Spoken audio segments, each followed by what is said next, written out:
The reason why specialists in any area make more money than the rest of the people is because they choose one thing to focus on and make sure they learn everything that's related to it and acquire as much experience as possible in it. That automatically puts them above everyone else. Show me a person who does many things all at once, and I'll show you a person who isn't top notch in any single one of those things. Freelancers who specialize in only one thing, say for example Facebook ads, their proposals rise right to the top and they almost always land projects. So when it comes to online courses, I personally want to learn copywriting from the top copywriters in the world. A name comes to mind right now, John Carlton. You might be familiar with him. I want to learn SEO from SEO Moz and so on and so forth.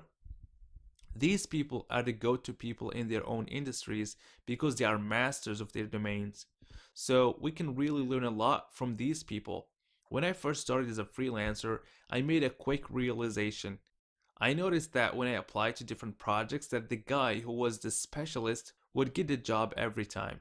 Also, over 4 years ago, I discovered the online course industry and I saw a lot of opportunity, so I became a specialist in online course creation and marketing.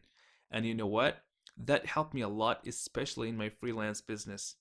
I've gotten more clients than I could handle for the past 4 years, and many times I had to turn down offers from clients.